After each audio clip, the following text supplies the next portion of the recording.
లలిత exchange Utsav పాత నగల అదే బరువుకి కొత్త నగలు తీసుకో నగల ప్రైస్ లో 20% ఆదా చేసుకోవచ్చు. చెప్పండి సార్, ఏంటి ఇప్పుడు అరెస్ట్ అయినట్టు తెలుస్తుంది కదా, దానికి ఏంటి ప్రాసెసర్ ఏం జరిగింది అసలు?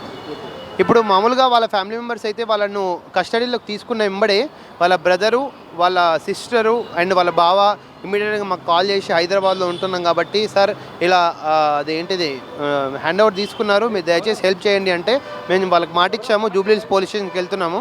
వకాలత్ కాపీలు కూడా తీసుకొచ్చుకున్నాం, హైకోర్టు అండ్ లోయర్ కోర్టు వకాలత్ కాపీలు కూడా. బట్ ఇక్కడ సరే ఇక్కడ దీంట్లో 353 సెక్షన్ అనేది నాన్ అవైలబుల్ కింద మళ్ళీ అది ఒకటి డిస్కషన్కి వచ్చింది. మేబీ దాని బేసిస్ మీద మనము ఇదంతా పరిణామం జరుగుతుందని అనుకుంటున్నాము. కానీ మేము ఒకటే రిక్వెస్ట్ ఫ్యాన్స్ అందరికీ కూడా, అభిమానులందరికీ కూడా, దయచేసి మీరు ఇప్పుడు అట్లీస్ట్ ఫిజికల్గా పోలీస్ స్టేషన్కి రాకండి. మీరు ఏదున్నా, ఎందుకంటే పోలీస్ స్టేషన్లో వాళ్ళు చాలా సీరియస్గా ఉన్నారు. ఓకే, ఎవరు వచ్చినా మళ్ళీ మీరు ఇబ్బంది పడతారు. దయచేసి మీరు ఎమోషనల్ కాకండి. మేము ఉన్నాము యాజ్ ఎన్ కౌన్సిల్గా, అడ్వకేట్గా. మేము మీ పల్లవి ప్రశాంత్ని మేము కాపాడి మీ ముందర పెడతాము. మీరు ఎమోషనల్గా అయ్యి మళ్ళీ ఇక్కడ క్రౌడీ వాతావరణము ఇవన్నీ కూడా ముందుకు ఈ పరిణామాలు తీసుకురకండి. ఇది నా రిక్వెస్ట్ యాక్చువల్గా ఫ్యాన్స్కి కానీ అభిమానులకు కానీ. అంటే ముఖ్యంగా తను అరెస్ట్ చేసినప్పుడు వాళ్ళ బ్రదర్స్ వాళ్ళు కూడా ఉన్నట్టు తెలుస్తుంది. వాళ్ళని కూడా అక్యూజ్డ్గా చేశారా దీంట్లో? వాళ్ళ నడిపి బ్రదర్ వచ్చేసి మనోహర్ అనే పర్సన్ని అక్యూజ్డ్గా అంటే కార్లో అయితే ఎక్కించారంట. మళ్ళీ అక్యూజ్డ్ ఎన్నో నెంబర్ అయితే తెలియదు. అక్కడ ఇక్కడ ఒకవేళ వచ్చినాక ప్రొజర్ ఉంటుంది, ఆ ప్రొజర్ ఫాలో అవుతుంటే మనకి ఇన్ఫర్మేషన్ వస్తుంది. దాన్ని బట్టి మనం ముందుకెళ్తాం. అంటే ఇప్పుడు ఈ నైట్లో ఆఫీసర్స్ కూడా ఎవరు లేనట్టు తెలుస్తుంది. ఇప్పుడు బెయిల్ వచ్చే అవకాశం ఉందంటారు అసలు? ఇప్పుడు ఒకవేళ అతను అరెస్ట్ చేస్తే మాత్రం ఇమీడియట్గా అయితే బెయిల్ రాదు. ఏదున్నా after tomorrow 10:30 it depends upon the discussion of the honourable justice అనమాట. అంటే మరి ఈరోజు రాత్రి ఎక్కడ ఉండబోతున్నాడు? ఒకవేళ అంటే బయటికి పంపించచ్చు. రెండు మూడు ఆప్షన్స్ ఉన్నాయి. ఏం లేకపోతే 41 CRPS ఇచ్చి బయటికి పంపించచ్చు. లేకపోతే 24 అవర్స్ టైం ఉంటుంది. 24 అవర్స్ లోపల మెజిస్ట్రేట్ ముందు ప్రొడ్యూస్ చేయాల్సిన అవసరం ఉంటుంది లీగల్ ప్రకారం. అంటే ఈరోజు అరెస్ట్ చేసి లోపల పెట్టే అవకాశం ఉందంటారు? అది వస్తే తెలుస్తుంది. ఇప్పుడు ఏంటి బయటికి నోటీస్ ఇచ్చి పంపిస్తారా లేకపోతే అరెస్ట్ చేస్తారా అనేది ఇంకా కన్ఫర్మ్ కాలే. అంటే ఇప్పుడు మీరు వచ్చారు కదా, మీరు ఎలాంటి చర్యలు తీసుకోబోతున్నారు? మేము ఇప్పుడు ఒకవేళ ఆయన అరెస్టు అంటే సంతకాలు తీసుకొని డెఫినెట్లీ రేపు నాంపల్లి కోర్టులో 17th MMC దగ్గర ప్రొడ్యూస్ చేస్తారు. అక్కడ మా యాంటిసిపేటరీ బెయిల్ వాదనలు వినిపిస్తాము. యాంటిసిపేటరీ అంటే ఆల్రెడీ కస్టడీకి వెళ్ళిపోయింది కాబట్టి బెయిల్ వాదనలే ఉంటాయి. మా వాదనలు వినిపిస్తాం. 100% మేము సిద్ధంగా ఉన్నాం. ఓకే, అంటే ఇప్పుడు ఈ నైట్కి అయితే మాత్రం పూర్తిగా ఏం జరిగే అవకాశం లేదు. అంటే నైట్ అయితే బెయిల్ రాదు. We have to wait for tomorrow 11 o'clock at 10:30. అంటే ఇప్పుడు ఇక్కడ తీసుకొస్తున్నారా జూబ్లీహిల్స్ పోలీస్ స్టేషన్కి తన్ని? సమాచారం అయితే ఉంది. వాళ్ళ ఫ్యామిలీ మెంబర్స్ ప్రకారం అయితే జూబ్లీహిల్స్ పోలీస్ తన్ని పూర్తి స్థాయిలో తను నేరం నిరూపణ జరిగిందంటారా? అది ఇప్పుడు ట్రయల్కి వెళ్తే తెలుస్తుంది. ఇప్పుడు జడ్జి గారి ముందు వాదనలు వినాలి. ఎవరిది తప్పు ఒప్పు అనేది వాళ్ళు. పోలీసులు సాక్ష్యాలు లేకుండా అయితే అరెస్ట్ చేయరు కదా? అదే సాక్ష్యాలు లేకుండా అయితే అరెస్ట్ చేయరు. చూడాలి మరి ఏం జరుగుతుందో. ఒకసారి జడ్జి గారి ముందర పెడితే ఎవరు ఒప్పు ఎవరు తప్పు అనేది తెలుస్తుంది. మేము తప్ప బెయిల్ వస్తుందంటారా మరి? 100% వస్తుందండి బెయిల్. మేము సాయశక్తులు కృషి చేసాం. 100% వస్తుంది. చెప్పండి సార్, ఏంటి ఇప్పుడు అరెస్ట్ అయినట్టు తెలుస్తుంది కదా, దానికి ఏంటి ప్రాసెసర్ ఏం జరిగింది అసలు?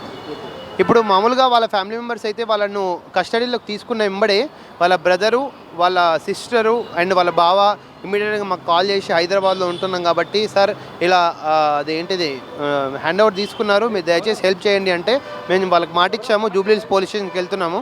వకాలత్ కాపీలు కూడా తీసుకొచ్చుకున్నాం, హైకోర్టు అండ్ లోయర్ కోర్టు వకాలత్ కాపీలు కూడా.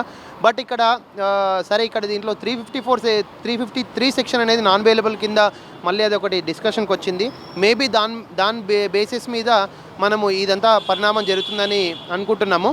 కానీ మేము ఒకటే రిక్వెస్ట్ ఫ్యాన్స్ అందరికీ కూడా, అభిమానులందరికీ కూడా, దయచేసి మీరు ఇప్పుడు అట్లీస్ట్ ఫిజికల్గా పోలీస్ స్టేషన్కి రాకండి. మీరు ఏదున్నా, ఎందుకంటే పోలీస్ స్టేషన్లో వాళ్ళు చాలా సీరియస్గా ఉన్నారు. ఓకే, ఎవరు వచ్చినా మళ్ళీ మీరు ఇబ్బంది పడతారు. దయచేసి మీరు ఎమోషనల్ కాకండి. మేము ఉన్నాము యాజ్ ఎన్ కౌన్సిల్గా, అడ్వకేట్గా. మేము మీ పల్లవి ప్రశాంత్ని మేము కాపాడి మీ ముందర పెడతాము.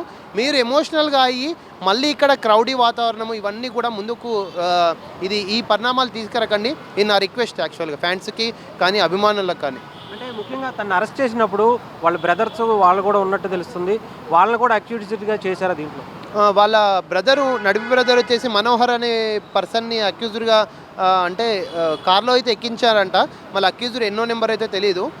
ఇక్కడ ఒకవేళ వచ్చినాక ప్రొజర్ ఉంటుంది, ఆ ప్రొజర్ ఫాలో అవుతుంటే మనకి ఇన్ఫర్మేషన్ వస్తుంది, దాన్ని బట్టి మనం ముందుకెళ్తాం. అంటే ఇప్పుడు ఈ నైట్లో ఆఫీసర్స్ కూడా ఎవరు లేనట్టు తెలుస్తుంది, ఇప్పుడు బెయిల్ వచ్చే అవకాశం ఉందంటారు అసలు? ఇప్పుడు ఒకవేళ అతను అరెస్ట్ చేస్తే మాత్రం ఇమీడియట్గా అయితే బెయిల్ రాదు. ఏదున్నా after tomorrow 10:30 it depends upon the discussion of the honourable justice అనమాట. అంటే మరి ఈరోజు రాత్రి ఎక్కడ ఉండబోతున్నాడు? ఒకవేళ అంటే బయటికి పంపించచ్చు, రెండు మూడు ఆప్షన్స్ ఉన్నాయి. ఏం లేకపోతే 41 CRPS ఇచ్చి బయటికి పంపించచ్చు, లేకపోతే 24 hours టైం ఉంటుంది. 24 hours లోపల మెజిస్ట్రేట్ ముందు ప్రొడ్యూస్ చేయాల్సిన అవసరం ఉంటుంది లీగల్ ప్రకారం. అంటే ఈరోజు అరెస్ట్ చేసి లోపల పెట్టే అవకాశం ఉందంటారు? అది వస్తే తెలుస్తుంది. ఇప్పుడు ఏంటి బయటికి నోటీస్ ఇచ్చి పంపిస్తారా లేకపోతే అరెస్ట్ చేస్తారా అనేది ఇంకా కన్ఫర్మ్ కాలే. అంటే ఇప్పుడు మీరు వచ్చారు కదా, మీరు ఎలాంటి చర్యలు తీసుకోబోతున్నారు? మేము ఇప్పుడు ఒకవేళ ఆయన అరెస్టు అంటే సంతకాలు తీసుకొని డెఫినెట్లీ రేపు నాంపల్లి కోర్టులో 17th MMC దగ్గర ప్రొడ్యూస్ చేస్తారు. అక్కడ మా యాంటిసిపేటరీ బెయిల్ ఆర్ బెయిల్ వాదనలు వినిపిస్తాము. యాంటిసిపేటరీ అంటే ఆల్రెడీ కస్టడీకి వెళ్ళిపోయింది కాబట్టి బెయిల్ వాదనలే ఉంటాయి. మా వాదనలు వినిపిస్తాం. 100% మేము సిద్ధంగా ఉన్నాం. ఓకే, అంటే ఇప్పుడు ఈ నైట్కి అయితే మాత్రం పూర్తిగా ఏం జరిగే అవకాశం లేదు.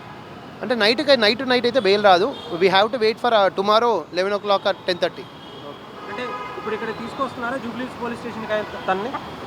సమాచారం అయితే ఉంది, వాళ్ళ ఫ్యామిలీ మెంబర్స్ ప్రకారం అయితే జూబ్లీహిల్స్ పోలీస్ స్టేషన్ పూర్తి స్థాయిలో తను నేర నిరూపణ జరిగిందంటారా? అది ఇప్పుడు ట్రయల్కి వెళ్తే తెలుస్తుంది. ఇప్పుడు జడ్జి గారి ముందు వాదనలు వినాలి, ఎవరిది తప్పు ఒప్పు అనేది వాళ్ళు. పోలీసులు సాక్ష్యాలు లేకుండా అయితే అరెస్ట్ చేయరు కదా? అదే సాక్ష్యాలు లేకుండా అయితే అరెస్ట్ చేయరు. చూడాలి మరి ఏం జరుగుతుందో. ఒకసారి జడ్జి గారి ముందర పెడితే ఎవరు ఒప్పు ఎవరు తప్పు అనేది తెలుస్తుంది. మేము తప్ప బెయిల్ వస్తుందంటారా మరి? 100% వస్తుందండి. సెక్షన్ చూస్తే చెప్పగలుగుతాం. 7 years బిలో ఉంటే స్టేషన్ బెయిల్ ఇవ్వాల్సి ఉంటుంది. 7 years ఎక్కువ ఉంటే దాన్ని రిమైండ్ చేయవలసి వస్తుంది.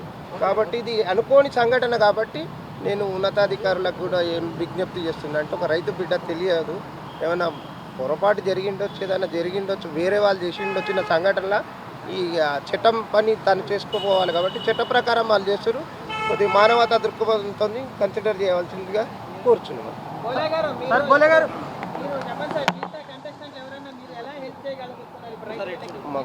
అంటే అండి ఇప్పుడు ఆయన టైటిల్ వచ్చినటువంటి ఆనందంలో ఎంతో ఉత్సాహంగా అతను రావడం జరిగింది.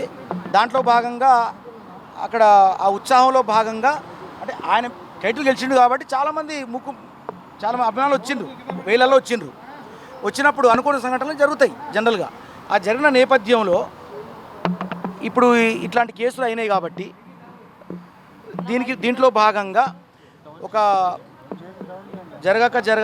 జరిగినటువంటి పరిణామాలు జరిగినాయి కాబట్టి అతను టైటిల్ గెలుచుకున్నాడు కాబట్టి ఆ గెలుచుకున్న టైటిల్ అన్యాయం అంటే అనుకోకుండా జరిగిన సంఘటనలకి ఆ టైటిల్ జైలు పాలు కావద్దని నా ఉద్దేశం. అట్లాంటి టైటిల్ జైలు పాలు కావద్దు. అంటే మీకు తెలుసు అంటే గత సీజన్లో అప్పటి నుంచి కూడా ఇంతమంది ఎప్పుడు క్రౌడ్ రాలేదు అంటే ఎందుకు ఒక కామన్ మ్యాన్ కాబట్టి జనరల్గా ఇండస్ట్రీలో ఉన్న వాళ్ళు గెలుచుకున్నారు కాబట్టి అది ఓకే. ఒక కామన్ మ్యాన్ కాబట్టి ఎక్కువ మంది ఏంటి మీరు చూశారు ఓట్లు ఎలా పడ్డాయి అంటే ఇంతమంది జనం అంటే కొన్ని కోట్ల మంది అతనికి ప్రోత్సహించినటువంటి తరుణంలో కొన్ని ఈ జరిగినటువంటి పరిణామాల దృష్ట్యా మీ అందరికీ తెలుసు. సో ఏం లేదండి, అసలు ఇందులో చాలా సింపుల్. అసలు నాకు మాట్లాడరాట్లేదు అసలు ఈ విషయాలు, నాకు అసలు మాట్లాడరాట్లేదు. అది నాకు సంబంధం లేదండి. అది ఇప్పుడు నేను స్పందించిన తమ్ముడు, నేను లోపల మీరు ఎట్లున్నో తెలుసు తన గురించి. ఎందుకున్నాను అంటే అతను కామన్ మ్యాన్గా వచ్చిన మనిషి అంత బాగా ఆడతాడు. బయట నమ్ముకున్న జనం కోసం తను చాలా బాగా ఆడతాడు. గెలిచేటువంటి స్థాయిలో ఉన్నాడని నాకు కూడా తెలుసు ఆల్రెడీ. నేను నా పాట బిడ్డగానే వెళ్ళాను, తన మీద కూడా పాటలు పాడిన.